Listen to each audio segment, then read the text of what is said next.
may be listening in to. Welcome back to Healthy Living, Happy Life, the podcast where I spill the beans on what really happens in midlife. Because let's be honest, nobody told us what to expect. Nobody gave us a heads up on any of this stuff. Maybe we heard about hot flashes and night sweats, but that's about all people told us. And there's so much more to know. I'm Denise Stiegel, and today we're talking about something that sneaks up on us when you least expect it.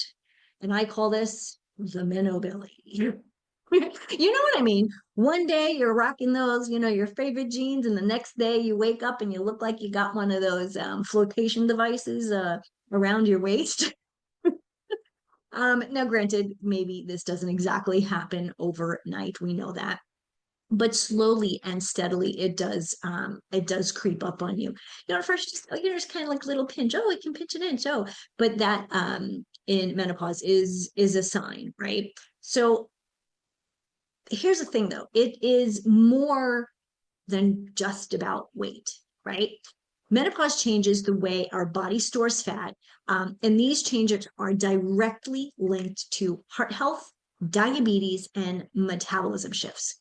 So today I'm going to go beyond the belly and dive into some science of what's happening, why it matters, and what you can do about it. And there will be I think this will be part one. There'll be a part two next week as well, right? So grab a cup of tea, grab a cup of coffee, green smoothie, whatever floats your boat, and let's get started. So Meno-Belly, it's not just you. And it's absolutely not your fault. There's nothing that you have really done to make this just kind of magically appear, right? But when we gain weight, we naturally think, oh, we've got to go on a diet. We've got to exercise more. And that's actually not really the answer. These are things that can actually make things worse when it comes to hormones, because your cortisol goes up, and then all sorts of cascading challenges happen. Now, granted, you should be paying attention to what you eat. You should be eating a healthy diet, right? And you should also be moving as much as possible. We know that that's part of a healthy lifestyle. What used to work, even last year, 5 years ago, 10 years ago, does not work anymore. I know that sucks, but it's reality. So what is actually happening when we hit what we call menopause and our waistline suddenly expands? Let me just backtrack a quick second. Of course, when we're talking about menopause, we really are talking about the period from perimenopause into menopause, which is actually your 12-month anniversary of having your last period. That next day, you are postmenopausal, and you are postmenopausal for the rest of your life, right? If you're 50 today, your estimated life expectancy is at least 33 years. So that's 33 years postmenopausal. And you want to look and feel good, right? You want to optimize your health. So what's actually happening here, right? We know we have a decrease of estrogen. So as the estrogen is decreasing, it's increasing fat storage. And I'll talk about fat a little bit more in a minute. Before we went through this menopause phase, estrogen helped to regulate the fat distribution, which meant it was spread much more evenly, right? And as it declines, for whatever reason, it prefers to just kind of concentrate on your abdomen. So what else is happening? Testosterone does play a role here too. Yes, women, we do have testosterone, obviously a lot less than men. And the testosterone does not decline as quickly as estrogen. Again, this is another thing that leads to that shift in fat distribution. Another thing that's going on is your insulin resistance increases. When our body becomes less efficient at for processing glucose, right? Carbs become glucose. It makes it easier to gain weight, again, especially around our middle. Something also that's going on that's really frustrating that we can't really do anything about we talk about menopause, we always think estrogen, progesterone, testosterone. There are a lot of other hormones, kind of going kind of wacky here too. And these two are really frustrating because these two totally go rogue on us, right? The first one is leptin. This is your feel good. Oh, sorry, I'm full hormone. Feel good is something else. So your leptin is what the hormone that makes you think you are full or makes you feel full.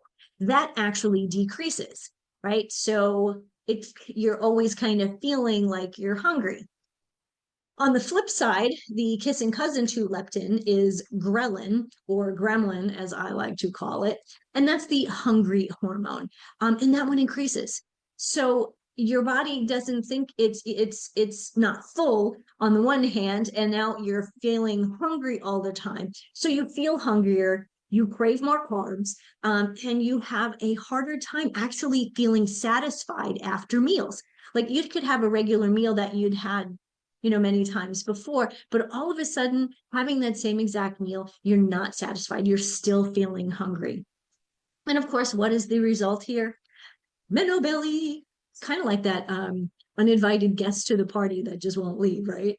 Back in the day, when people came to visit, when they had outlived their welcome, the host would put a pineapple on their bed. Basically to say, okay, thank you very much for coming to visit. Now get the heck out of here. Now, if we can only do that with Meno-Belly and say, okay, we're done with you, get out of here, wouldn't that be easier? But here's the thing, though, with this Meno-Belly, with that weight around your abdomen. Your pants don't fit the same. Dresses don't fit the same. Tops don't fit the same. And what we tend to do is we tend to wear clothes that kind of hide the Meno-Belly, but at the same time, as we're doing that, we actually kind of accentuate the fact that it's there, right? So it's really more than what you look like or how you look. Now, of course, that obviously plays a big role in the way we feel about ourselves, our confidence. That is something very important. I'm not touching on that today. So I don't want to dismiss the fact that when we don't look good, we don't feel good, our confidence kind of goes in the toilet, right? That is very important, but we're not going to go there today. Okay. This is more about your long-term health. Like I am the longevity concierge for midlife women, right? Because this is about the long term. What's going to happen after tomorrow, after you hit that day after you hit your menopause day? What's going on for those next 33 or more years? Like that's really where we need to start thinking. Yes, today, if we're dealing with symptoms, we need to take care of those. And there are lots of ways we can do that. But truly, this is truly going to affect your long-term health. How you look is one thing, but how you feel, and literally whether you have a disease or illness or not. So let's talk a little bit about the menopause heart connection, a little bit more, and why this belly fat is that red flag. Once you start to notice that, it's like, okay, something more is going on here, right? Because it is more than a hormonal shift. This is a cardiovascular event.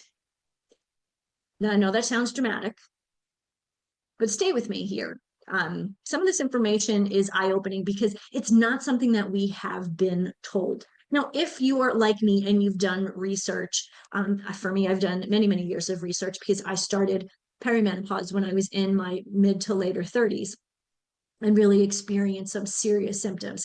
So for me, this is not news. Though interestingly, every time I read something new or there's a new research, I'm always surprised by the research. These are things that some of these things are is information that they kind of did know. I mean, there's 50 years of research on estrogen, but it's really only been coming out in the last maybe 10 or 12 years. And for some people, not even that, because we know our gynecologists and many of our doctors are really not versed in the research or the information that's out there. They're just not reading the information.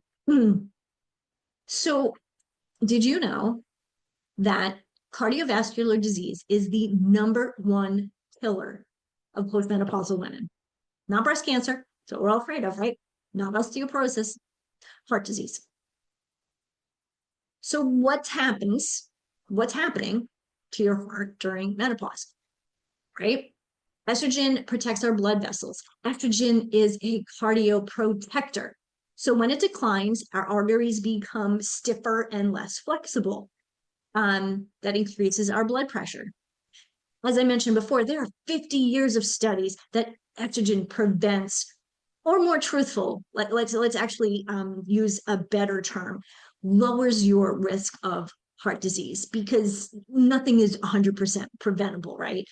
So even when we say this prevents something, it really is, it's lowering your risk. And I say that because I have a medical director here in my house. My husband is a physician. So when I say prevention, he actually asks questions that I go do more research on. And truly, it is about lowering your risk. So, ladies, if you're debating whether or not you should take estrogen for symptoms or anything else, there's a program that I saw not all that long ago. It is back from 2012, so I realized that is 12 years ago. But it really was a great program that had several doctors speaking on estrogen and why this is important for women to start estrogen and HRT hormone therapy. You know, there are many different aspects to that. Again, whether you go traditional or bioidentical, whatever that may be.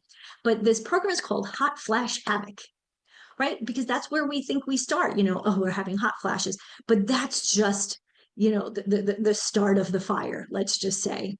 Again, it's called Hot Flash Havoc, and truly, in 1 hour, you will have a better understanding of the role of estrogen on your overall health.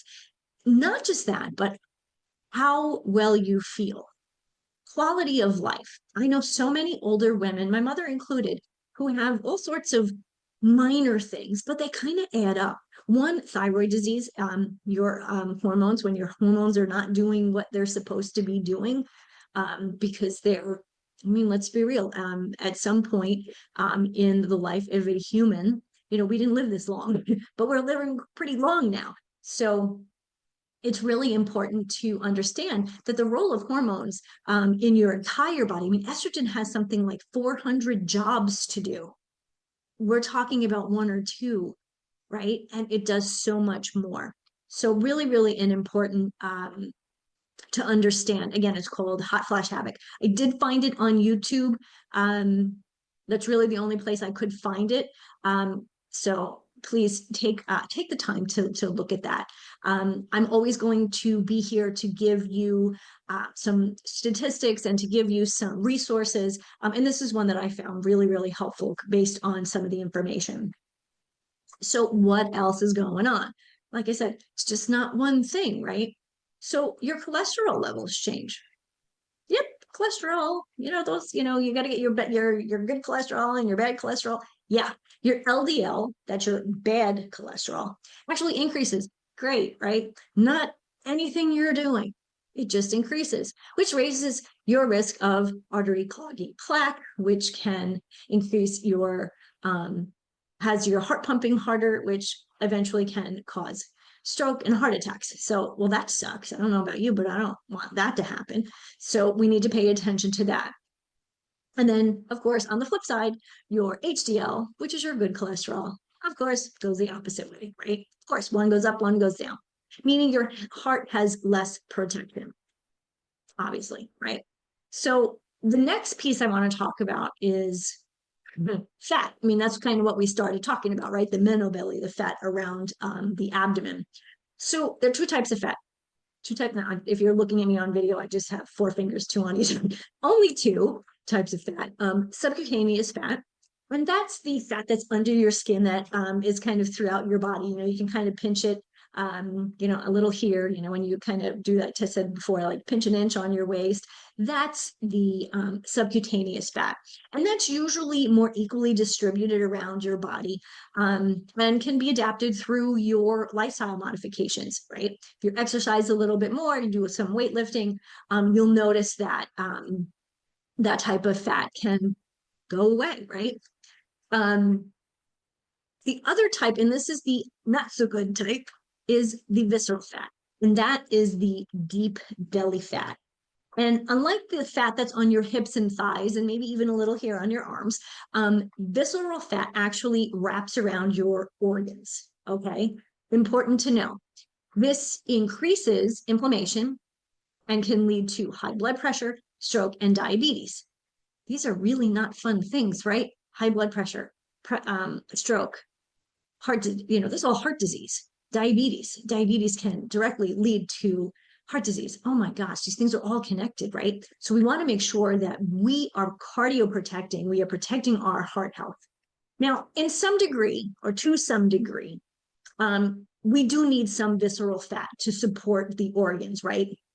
Again, but too much is going to lead to insulin resistance, inflammation, and like I said, all of those challenges with metabolic syndrome, right?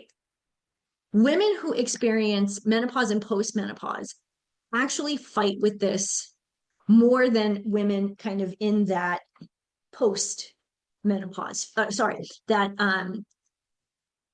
perimenopause phase, right? As you're going through, it kind of gets, more and more. So if you're noticing, perimenopause, those are those earlier years. You don't notice it as much, but as we progress through menopause, postmenopause, as we get older, right? But this is good news. Yay. Visceral fat responds to lifestyle change. So there was a study that I found in Circulation, I think it was called.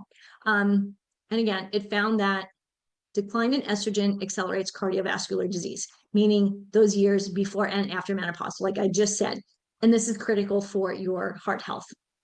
Okay, I know I just kind of repeated myself, but I think it's really important to note that there are studies being done about this. This isn't just some article that people are writing on on the internet. This is true information from studies that are being done.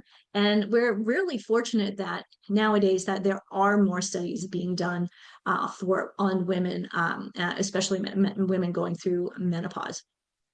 Here's something that was really, really shocking to me. Early menopause increases your risk for heart disease and diabetes. Now, what is that? If you hit menopause before 40, okay, so listen up if that was you. Now, that could be if you had, surgery that, kind of, shocked you into menopause, or if just naturally, your body just went through menopause at an earlier age. Women who experience early menopause, again, have double the risk of developing coronary artery disease. What can help prevent that? Estrogen is protective. So you're seeing the connection here, right? I hope. You're also more likely to develop type 2 diabetes due to changes in insulin resistance. Now think about it. If you are going through this earlier, we already know inflammation and insulin resistance is part of this challenge that we have through menopause. But if you've gone through and you're 50, it's a lot different. It's 10 years later than if you were 40. So these are things that we really need to pay attention to. Again, very often it's not something that your doctor really understands. And if you're talking to a doctor and they're just not on the same page, I do recommend find somebody who will listen to you, find somebody who will read the literature. Okay. It is so important because this is your health, not theirs. You must be your own advocate for your health.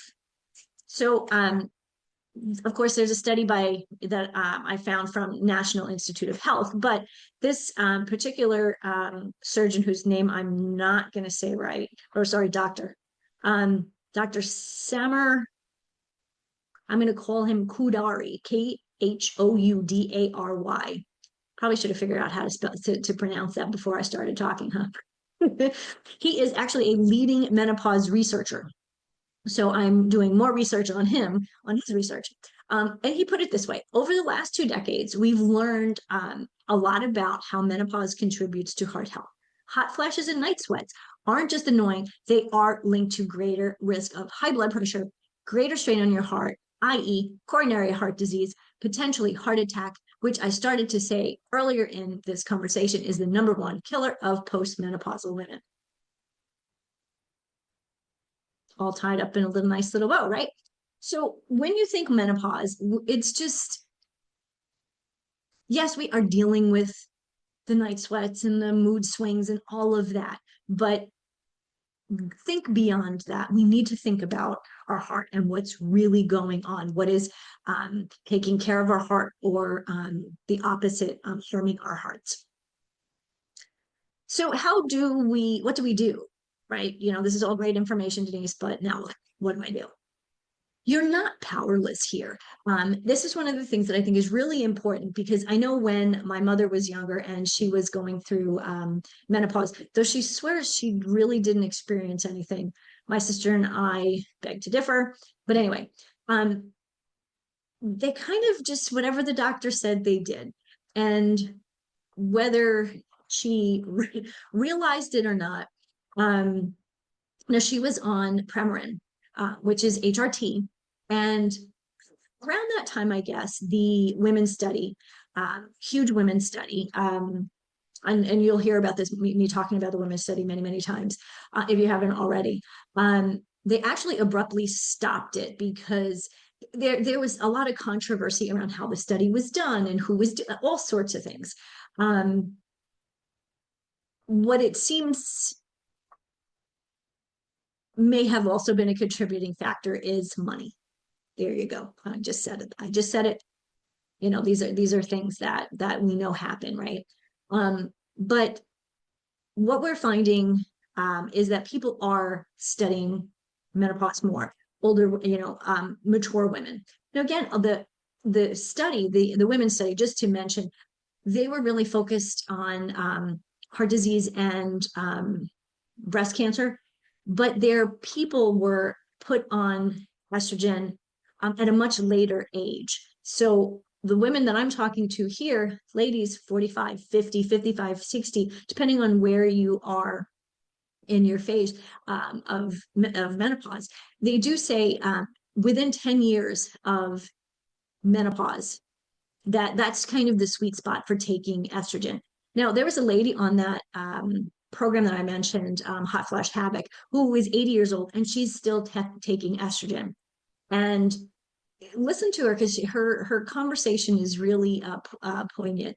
And I think for many women of her age, had they had the opportunity to stay on hormones for a longer period, they would be struggling with fewer challenges, whether it's high blood pressure, high cholesterol, thyroid issues, brittle hair, all sorts of things, right?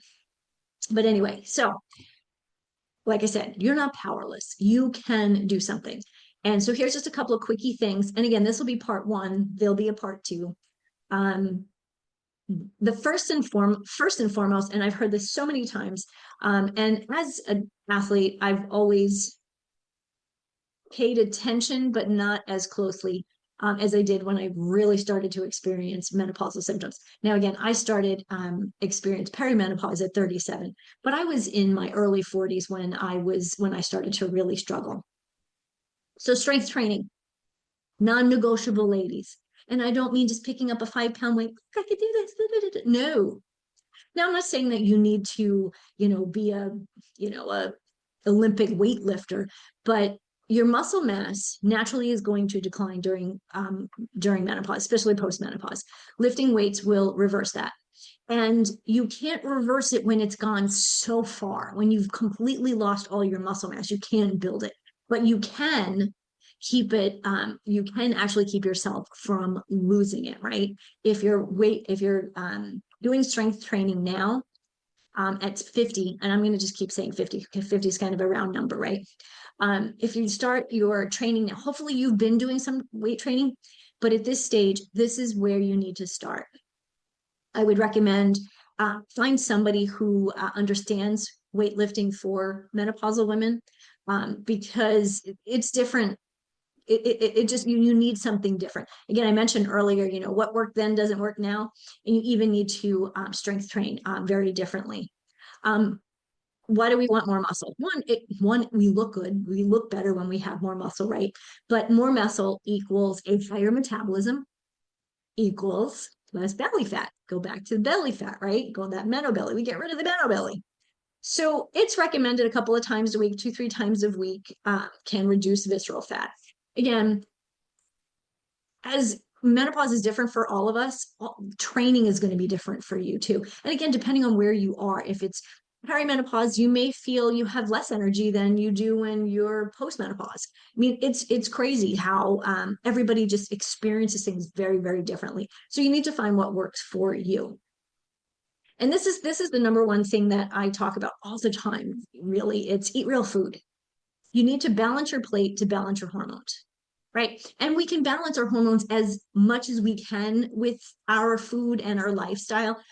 There are other contributing factors that we may not have control over. And that's where talking with your doctor, whether, you go on HRT or bioidentical or a patch or a pill, whatever it may be, right? There's so many options. But if you're eating, hopefully, if you're eating the right foods, you're going to feel better. You're going to look better, right? And so what are those? Number one, protein, protein, protein. Protein is your best friend. It helps with muscle retention and it keeps you fuller longer.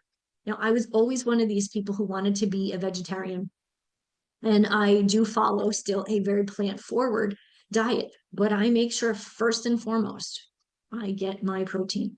Whether I have to drink a protein shake, which I typically have to do to get the amount of protein that my body needs, I do drink a protein shake every single day.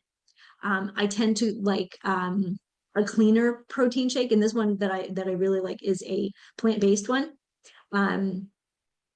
But the plant-based ones have fewer protein in them, right? Than a whey or a whey protein shake. I mean, for example, the one that my husband has is a regular one that we just buy at the store, and it's got 40 grams of protein. The cachava that I buy from their website, it has 24. So that's about half. So if you think about it, yes, I'm a woman and I'm smaller, but still I need to focus on my protein. So every now and then, when I know I've been low for the week, I make sure that I take one of his protein shakes. That's how we go through them. He's like, where did they all go? I'm like, well, I don't know. You must have drank them. Anyway, so protein, protein, protein. Fiber. Fiber helps stabilize your blood sugar, right? And stable blood sugar, stable energy levels, right? So that's a good thing. Healthy fats, avocados, nuts, olive oil. People will always say to me, oh, but Denise, they have more calories. Yes, I don't care. We know that these are foods that support our heart health and our hormone production. Now, I'm not saying to eat a freaking avocado every freaking day, okay? That's not what I'm saying. But I am saying to add avocados, add some nuts. And nuts, I have a friend who used to have, get one of those big jars, here we go, big jars of nuts at Costco. And in a week, the whole thing would be gone because every time he walked by it, he would grab a handful of nuts. And so maybe he did this 3 or 4 times a day, right? And sometimes he would miss lunch, and that would be another handful of nuts, which they're great, except yes, they do have a ton of calories.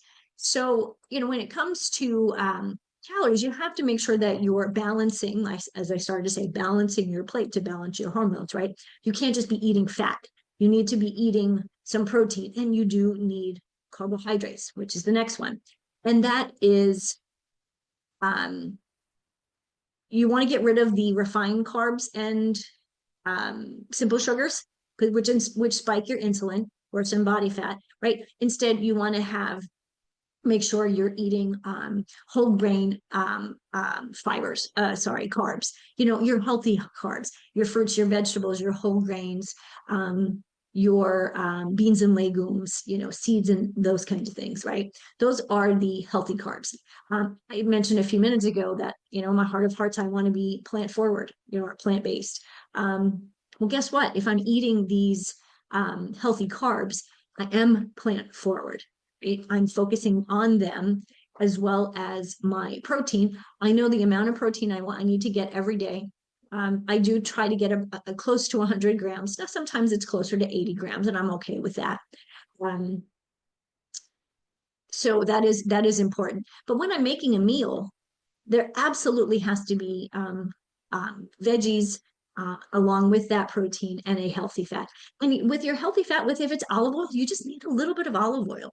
If you're having a salad, use a really good quality olive oil. You just need a little sprinkle, a little dabble or whatever, give it a name.